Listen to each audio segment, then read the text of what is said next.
Yes, provide the caps to the mothers.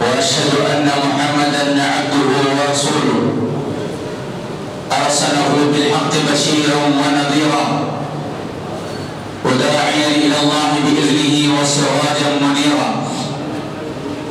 أما بعد فإن خير الحديث كتاب الله وخير الهدي هدي محمد صلى الله عليه وسلم وشر الأمور محدثاتها وكل محدثة بدعة وكل بدعة ضلالة وكل ضلالة في النار. أعوذ بالله من الشيطان الرجيم. بسم الله الرحمن الرحيم.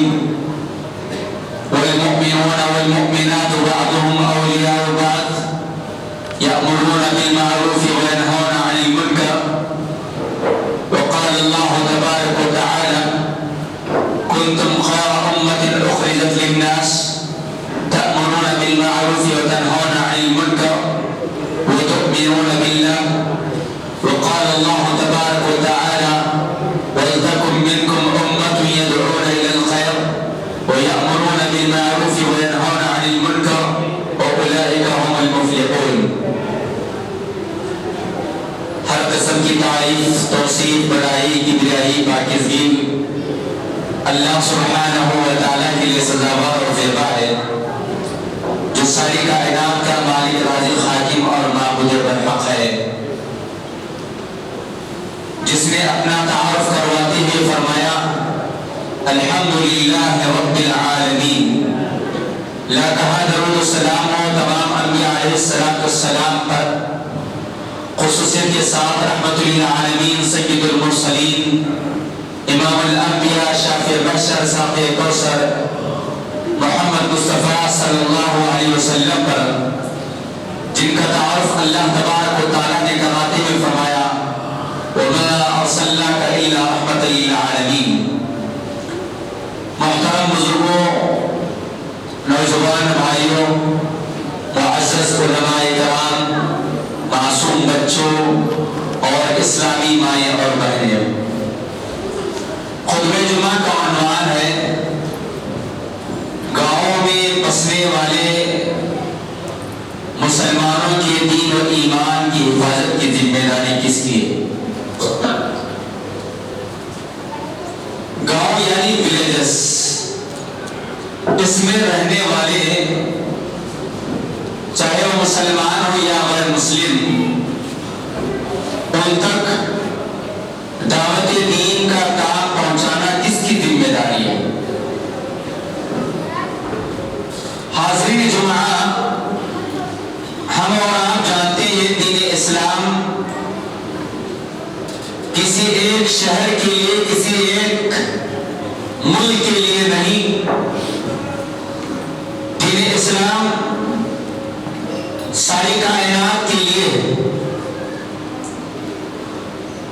اور دین اسلام کی تبلیغ کسی ایک شہر تک محدود نہیں، بلکہ دین اسلام کی دعوت اور اس کی تبلیغ، اپنے کائنات کی توحید کی دعوت، شریعت محمدیہ علیہ السلام کی ترویج اور اس کی اشاعت کائنات کے چپے چپے تک، اور ساری کائنات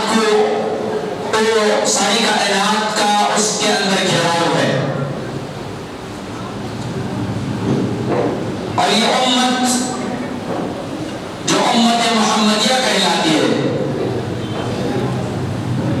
جن میں میں اور آپ شمار کیے جاتے ہیں، یہ امت بھی کسی ایک شہر، کسی ایک ملک کے لیے نہیں، بلکہ یہ امت بھی عالمی امت ہے، اور اس امت کا فریضہ بھی عالمگیر فریضہ ہے. ساری کائنات کے اندر اس کو ذمہ داری دی گئی ہے. جب ہمارے سامنے یہ بات آ جاتی ہے کہ اسلام اور اسلامی تعلیمات، توحید باری تعالیٰ اور قرآن کریم کی تعلیمات ساری کائنات کے لیے اور سارے انسانوں کے لیے ہے۔ تو سوال یہ ہے، کیا صرف اور صرف شہر کے اندر، سٹیز کے اندر اور بڑے بڑے شہروں کے اندر ہی اس کام کو محدود کیا جائے گا؟ کیا اس کام کی ذمہ داری صرف شہر میں رہنے والوں کے لیے شہر کے حد تک ہی ہے، یا پھر ہمارے اور آپ کے خاندوں پر ڈالی گئی یہ خیر امت کی ذمہ داری شہروں سے، سٹیوں سے نکل کر پہاڑوں کے درمیان بسنے والی آبادی، گاؤں اور ولیجز میں رہنے والی آبادی، ندی نالوں کے درمیان رہنے والی آبادی، جنگلوں اور بیابانوں میں بسنے والے لوگوں کے درمیان تک ہمیں اور آپ کو پہنچنا ہے یا نہیں پہنچنا ہے؟ اگر پہنچنا ہے تو کیا ہم نے اس ذمہ داری کو ادا کیا یا ادا کر رہے ہیں؟ کیا ہم اپنی روزمرہ کی زندگی سے باہر نکل کر کبھی ایک دن، کبھی ایک گھنٹہ، کبھی آدھا گھنٹہ اس بات کے لیے سوچتے ہیں، فکر کرتے ہیں کہ اسلام، یہ دین، یہ توحید، یہ شریعت جو عالم، سارے عالم کے لیے ہماری اپنی انفرادی اور ہماری اپنی سوسائٹی کے اندر جس طرح دین و ایمان کی حفاظت کی باتیں ہوتی ہیں، دین و ایمان کی حفاظت کی کوششیں کی جاتی ہیں، ہمارے اپنی سوسائٹی میں، ہمارے اپنے شہر میں دین و ایمان کی باتوں کو پھیلانے کی کوششیں کی جاتی ہیں، کیا یہ کوششیں، کیا اس طرح کی ایکٹیویٹیز، کیا اس طرح کے کام گاؤں میں ہوتا ہے یا نہیں ہوتا ہے؟ کیا کرنا چاہیے یا نہیں کرنا چاہیے؟ کیا شہر کے اندر بسنے والی آبادی کے علاوہ کوئی اور آبادی ہے یا نہیں؟ کہ یہ جو اطراف پہ پہاڑ نظر آتے کیا اس کے درمیان آبادی ہے یا نہیں؟ کیا اطراف جو گاؤں نظر آتے، جو ولیجز نظر آتے، جو بہت چھوٹے چھوٹے گاؤں ہیں جہاں بسا اوقات جانے کی راہیں نہیں ہیں، کیا وہاں پہ انسان بستے ہیں یا نہیں بستے ہیں؟ کبھی ہم سوچتے ہیں یا نہیں سوچتے؟ ایسا معلوم یہ ہوتا ہے کہ ہماری زندگی کا سارا نچوڑ اپنے آپ کو بنانے کی فکر ہے، اپنے اولاد کو بنانے کی فکر ہے۔ بہتر تھا کہ اپنے آپ کو یا اپنے اولاد کو بنانے کی وہ فکر ہوتی جو اصل فکر ہونی چاہیے۔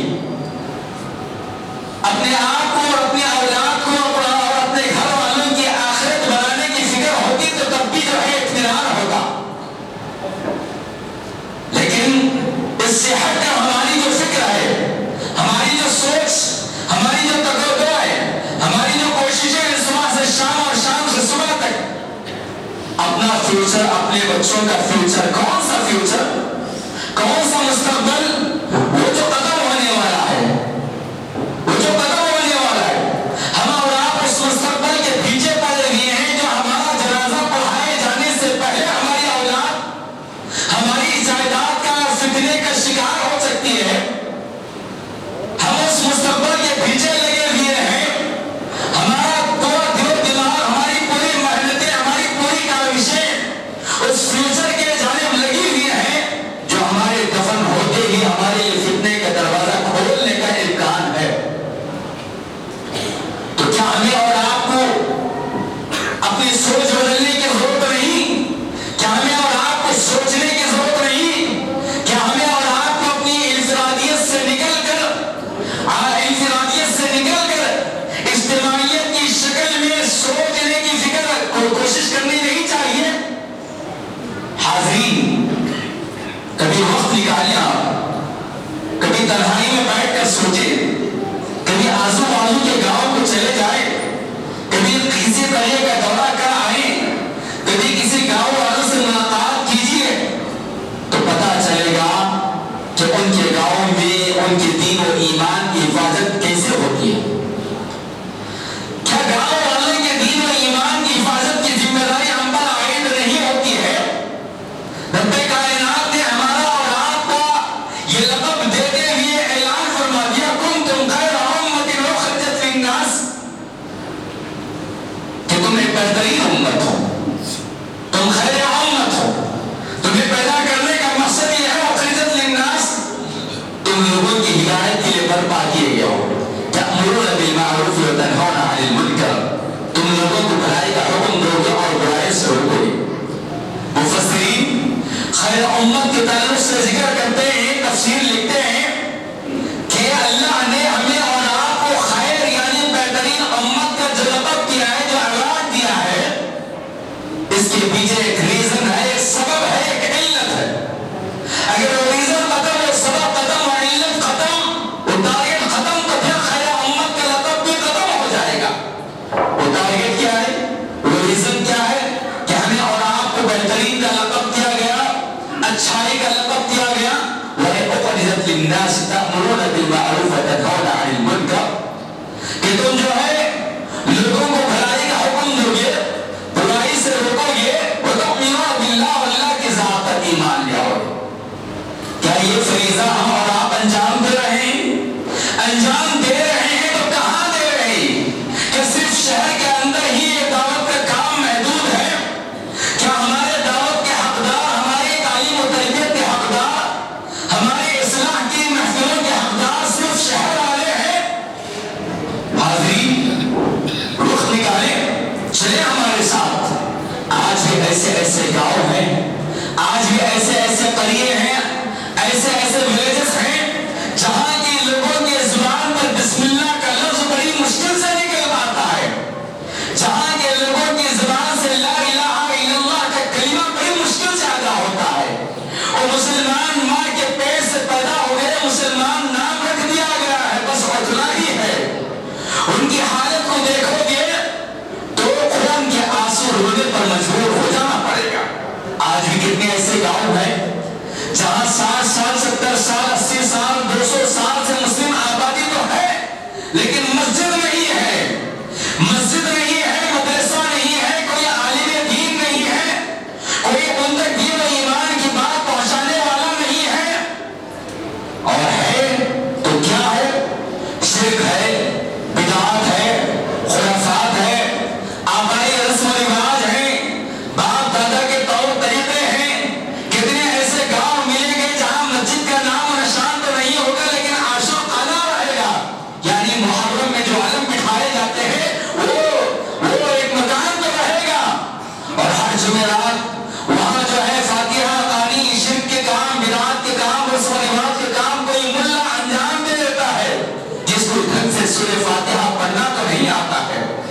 وہ یہ سمجھتے ہیں، وہ گاؤں والے یہ سمجھتے ہیں کہ ہم جو ہے رمضان آئی تو عید کی نماز بھی پڑھ لیں، بقرعید آئے تو عید کی نماز بھی پڑھ لیں، اور ہندوؤں کی عید آئے تو وہ عید بھی کر لیں۔ گھر کے اندر جہاں اللہ تبارک و تعالیٰ کے نام کا ایک فوٹو لگا کر رکھے، ایک تحفہ لگا کر رکھے، وہیں پر دوسرے دیوی دیوتاؤں کے تحفے لگا کر بھی رکھتے۔ وہ یہ سمجھتے ہیں دین کا مطلب یہ ہے کہ ہماری اپنی حفاظت اور اپنے گھر کی حفاظت کے لیے گھر کے اندر ناریل باندھ کر رکھ دے، لیمو باندھ کر رکھ دے، چند لوگوں کی تصاویر رکھ دے، حضرت علی رضی اللہ تعالیٰ عنہ کا نام رکھ دے، حضرت فاطمہ رضی اللہ تعالیٰ عنہ کی نعوذ باللہ شکل و صورت کی فوٹو رکھ دے، اور گھوڑے کی فوٹو رکھ دے، شیر کی فوٹو لگا کر رکھ دے، ہرے کپڑے میں کچھ باندھ کر رکھ دے، چاندی کے اوراق میں کچھ لکھا کر رکھ دے۔ گویا ان کا تصور یہی ہے کہ یہی دین ہے، یہی ایمان ہے۔ بچہ پیدا ہو گیا، مسلمان کا نام رکھ دیجئے، اور پھر تھوڑا سا بڑا ہوا ختنہ کروا دیجئے، نکاح کا وقت آ گیا تو نکاح کسی عالم غیر سے لا کر پڑھا دیجئے، پھر اس کے بعد اس کی زندگی میں وہی روٹین زندگی چلے گی، نہ اسے قرآن معلوم ہے، نہ حدیث معلوم ہے، نہ نبی معلوم ہے، نہ اللہ کا صحیح تعارف معلوم ہے، نہ اسے نماز و روزے کے مسائل معلوم ہے، نہ اسے طہارت کے مسائل معلوم ہے، نہ حلال و حرام کی تمیز اسے معلوم ہے۔ حضرات ایک ایسا سماج ہے، ایک کس طرح کی زندگی ہم اور آپ گزار رہے ہیں، اس قدر بے فکری کی زندگی کیسے گزر سکتے ہیں ہماری اور آپ کی؟ ہمارے پڑوس میں، ہمارے گاؤں میں،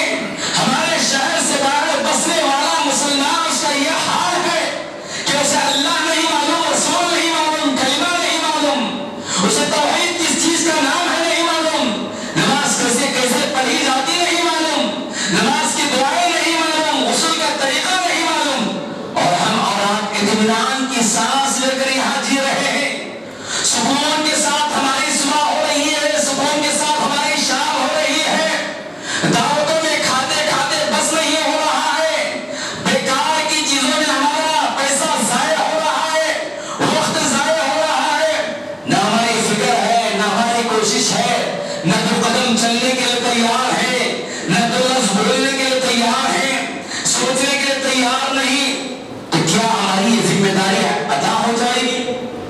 حضرات،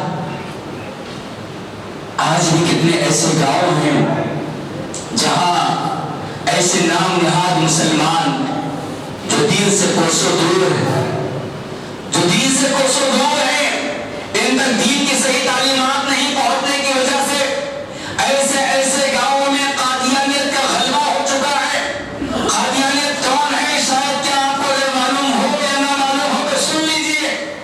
غلام احمد قادیانی جو قذاب تھا، جس نے اپنے آپ کو نبی ہونے کا دعویٰ کیا اور اس ملک کے اندر اور دوسرے سارے ممالک کے اندر کوشش کرتے ہوئے اس نے اپنا نام اور اپنی ایک جماعت بنائی، اور ہمارے شہر حیدرآباد کے اندر ایک بڑی تعداد پائی جاتی ہے جو اپنے آپ کو اس نے نبی کہا، اس کے ماننے والے ہیں، اور یہ لوگ اپنے آپ کو مسلمان کہتے ہوئے مسلمان کا لبادہ، مسلمان کا لباس پہن کر گاؤں جاتے ہیں اور گاؤں میں پوری طرح قبضہ کر دیتے ہیں، اور وہاں فری کے نام پر تعلیم فری، دین فری، نماز فری کے نام پر جو ہے انہیں بے دین کر رہے ہیں۔ یعنی کلمہ طیبہ لا الہ الا اللہ کہ حقیقت سے انہیں دور کرتے ہوئے غلام احمد قادیانی پر ایمان لانے کی دعوت دے رہے ہیں، اور ان کے پاس جو وسائل ہیں ان وسائل کے ذریعے، جو ذرائع کے ذریعے پورا کا پورا گاؤں جو ہے قادیانیت میں تبدیل ہو رہا ہے۔ اور دوسری جانب عیسائیت جو اس وقت پوری دنیا کی سب سے بڑی آبادی ہے، یہ کون سا ایسا گاؤں ہے، کون سا ایسا قریہ ہے، بتائیں آپ اپنی آنکھوں سے جا کر دیکھیں کہ کسی گاؤں کے بارے میں، کسی کھڑے کے بارے میں آپ یہ نہیں کہہ سکتے ہیں کہ یہاں عیسائی کا ایک گھر موجود نہیں ہے۔ کسی پہاڑ کے بارے میں آپ نہیں کہہ سکتے ہیں کہ اس پہاڑ پر بسنے والی آبادی میں عیسائی مبلغ نہ پہنچا ہو، عیسائیت کی دعوت دینے والا نہ پہنچا ہو۔ ساری زندگیاں وہ لگا کر مسلمانوں کو اور گاؤں والوں کو عیسائیت میں تبدیل کرنے پر تلے ہوئے ہیں، اور ہم اور آپ بڑے اطمینان کے ساتھ یہاں شہر کے اندر آرام کی زندگی گزار رہے ہیں۔ کیا ہم سب کی ذمہ داری نہیں بنتی ہے؟ غربت کا یہ عالم ہے گاؤں کے اندر کہ آج کے اس ترقی یافتہ دور میں بھی پیچھے آنے والوں کے لیے جگہ بنائیں، تھوڑا سا آگے ہو جائے جگہ بنائیں۔ غربت کا یہ عالم ہے، آج بھی 8 سے 10 کلومیٹر دور جا کر ندی نالوں سے پینے کا پانی لانا پڑتا ہے، تو کہاں سے ہم لوگ مسجد بنائیں گے اور مسجد میں امام رکھیں گے؟ کہاں سے ہم لوگ اپنی اولاد کو شہر بھیجیں گے، مدرسہ بھیجیں گے اور وہاں سے عالم بنوا کر لے آئیں گے؟ غربت کا یہ عالم ہے کہ اگر صبح کھیتی کے کام کے لیے نہ جائیں ایک دن، تو اس دن فخر و فاخر کی انہیں نوبت آ جائے گی، تو کہاں سے وہ اپنے دین و ایمان کی حفاظت کر بیٹھیں گے؟ دین و ایمان کی حفاظت کہاں سے کر بیٹھیں گے؟ کھانے کے لیے کھانا نہیں، بدن پر صحیح سے لباس نہیں، رہنے کے لیے صحیح سے گھر نہیں، بارش کے اندر اگر گھر کے اندر رہیں تو گویا ندی نالے کے اندر رہنے کے مماثل ہے، ندی نالے کے اندر رہنے کے برابر ہے۔ پینے کا پانی نہیں، نہانے کا صحیح سے پانی نہیں، صحیح سے کپڑے کا انتظام نہیں، صحیح سے کھانے کا انتظام نہیں، حلال و حرام کی تمیز نہیں، کمانے کے کوئی راستے نہیں، تو کہاں سے دین و ایمان کی حفاظت کر بیٹھتے ہیں؟ جبکہ ہمارا حال یہ ہے کہ ہم بڑے بڑے سٹیز اور شہروں میں رہتے ہوئے 10-20 ہزار کے لیے اپنا ایمان بیچ دیتے ہیں، 10-20 ہزار کے لیے ہمارا ایمان ڈگمگا دیتا ہے۔ اگر ہم منڈی پر کاروبار کرتے ہیں تو 10-20 روپے کے لیے اپنے ایمان کو ڈگمگاتے ہیں، اگر ہم بڑے کاروباری ہیں تو ہزاروں لاکھوں روپے کے لیے اپنا ایمان بیچ دیتے ہیں۔ تو تھوڑا سا ان کے تعلق سے سوچیے، جن کے پاس کچھ نہیں ہے، جن کے پاس کچھ نہیں ہے، جب یہ قادیانی طبقہ جائے گا، جب یہ عیسائی طبقہ جائے گا، کہے گا ہم تمہاری اولاد کو فری میں پڑھائیں گے، ہم تمہاری اولاد کو فری میں علاج کرائیں گے، ہم جو ہے کینسر کا علاج کرائیں گے، ہم جذامی کا علاج کرائیں گے، ہم تم کو رہنے کے لیے گھر دیں گے، ہم تمہارے لیے روزی روٹی کا راستہ نکالیں گے، تو پھر وہ کیسے خاموش بیٹھ جائیں گے؟ وہ تو سمجھیں کہ ہمارے لیے کوئی مسیحا بن کر آ گیا ہے، وہ تو سمجھیں کہ ہمارے دو وقت کی روزی روٹی کے لیے کوئی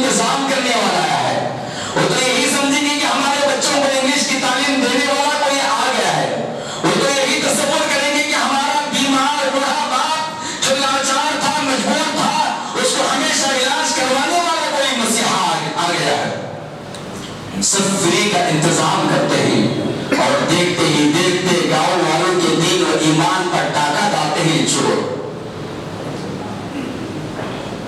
اگر ان کا دین و ایمان چلا جاتا ہے تو کون ذمہ دار ہے؟ اگر ان کا دین و ایمان چلا جاتا ہے علاج کے نام پر، تعلیم کے نام پر، گھر کے نام پر، روزی روٹی کے نام پر، تو کون ذمہ دار ہے؟ کیا وہ ذمہ دار ہے یا ہم بھی ذمہ دار ہیں؟ کیا ہم ذمہ دار نہیں ہیں ان چیزوں کے؟ کیسے ہم ذمہ دار نہیں ہو سکتے؟ ہم ذمہ دار ہیں اس کے، ہم ذمہ دار ہیں اس کے۔ ہم اپنی ذمہ داری کو سمجھ نہیں پا رہے ہیں۔ ہم یہی سمجھتے ہیں کہ بس شہر کے اندر ایک بڑی سی دعوت کر لیں، افطار میں لاکھوں روپے خرچ کریں، اپنی مسجد کے جھومر کے لیے لاکھوں روپے لگائیں، اپنی آرام پانچ ٹائم کی آدھے گھنٹے کی نماز کے لیے پوری مسجد میں اے سی بھر دیں اور اپنی مسجد کو عالیشان دروازے لگا دیں اور اپنی مسجد میں عالیشان قالین بچھا دیں، اور ہم یہ سمجھتے ہیں کہ بس ہماری ذمہ داری ہو گئی۔ ذرا جا کر دیکھیں وہاں سجدہ کرنے کی جگہ نہیں ہے، ذرا جا کر دیکھیں وہاں سجدہ کس چیز کا نام ہے وہ تک نہیں معلوم ہے۔ میرے بھائیوں، ایسے دور میں ہم اور آپ جی رہے ہیں۔ یہ کوئی کتاب کی بات نہیں کر رہا ہوں میں، یہ کوئی پرانے زمانے کی بات نہیں کر رہا ہوں میں، آج کے اس دور کی بات کر رہا ہوں میں، اور گراؤنڈ لیول کی بات کر رہا ہوں میں، آپ کے سامنے رپورٹ کر رہا ہوں میں۔ کسی کتاب سے پڑھ کر میں نے آج خطبہ نہیں دیا ہے آپ کے سامنے۔ آپ کے اس مسجد کے ذمہ داروں میں سے، آپ کے اس مسجد کے بعض مصلی جانتے ہیں کہ حیدرآباد سے بالکل قریب کا ایک چھوٹا سا گاؤں ہے جہاں انہوں نے دورہ کیا اور ایک بزرگ سے انہوں نے کچھ سوالات کیے، نماز کس کو کہتے ہیں، دعا کس کو کہتے ہیں، مرغی کاٹنے کے لیے کیا دعا پڑھی جاتی ہے؟ تو اس بزرگ نے انہیں چند منتریں، چند کلمات پڑھ کر بتایا تیلگو میں وغیرہ وغیرہ، اور اس نے سمجھا کہ یہی دین ہے اور یہ جو دین بتانے کے لیے آئے ہیں یہ غلط ہے۔ اس آدمی کی کیا غلطی ہے؟ اس بڑھے کا کیا جرم ہے؟ غلطی تو ہماری ہے، جرم تو ہمارا ہے کہ ہم اس تک نہیں پہنچے۔ صحابہ کرام رضی اللہ تعالیٰ علیہ اجمعین کے سامنے اللہ کے نبی علیہ السلام نے اعلان کیا۔ کیا اعلان کیا؟ آپ علیہ السلام نے حجۃ الوداع کے موقع پر اعلان کیا کہ فَلْيُبَلِّغُ الشَّاهِدُ، کہ آج جتنے لوگ میرے سامنے کھڑے ہیں ان سب تک میں نے دین و ایمان کو پہنچا دیا ہے۔ اب تمہارا فریضہ ہے کہ جتنے لوگ غائب ہیں ان تک پہنچائیں۔ کانوں میں آواز پڑی، صحابہ کے کانوں میں یہ آواز پڑتے ہی جس کا گھوڑا، جس کا اونٹ جھنکتا چلا گیا۔ کوئی ہندوستان آ گیا، کوئی ایران چلے گیا، کوئی افغانستان چلا گیا، کوئی عراق چلا گیا۔ کیا انہیں زندگی نہیں تھی؟ کیا ان کے آل و اولاد نہیں تھی؟ کیا انہیں جائیداد پیاری نہیں تھی؟ کیا انہیں اپنا خاندان و قبیلہ پیارا نہیں تھا؟ کیا انہیں مدینہ الرسول پیارا نہیں تھا؟ کیا رسول اللہ صلی اللہ علیہ وسلم کی صحبت پیاری نہیں تھی؟ کیا رسول اللہ صلی اللہ علیہ وسلم کی محفلیں پیاری نہیں تھی؟ لیکن اس کے باوجود انہیں ذمہ داری کا احساس ان کے اندر پیدا کیا گیا تھا، ذمہ داری ان کے اندر پیدا کی گئی تھی۔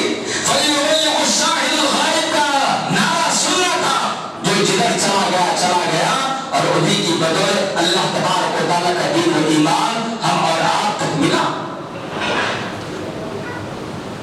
حاضرین جمعہ، کیا یہ ہمارا فرض نہیں بنتا ہے کہ ہم توحید خالص کی دعوت، دین اسلام کی دعوت ہمارے اور مسلمان بھائیوں تک بھی پہنچائے جو صرف نام کے مسلمان ہیں، اور ہمارے ان بھائیوں تک پہنچائے جو غیر مسلم ہیں کہ اسلام کی دعوت کے وہ لوگ حقدار نہیں؟ کہ دعوت کسی محدود شہر تک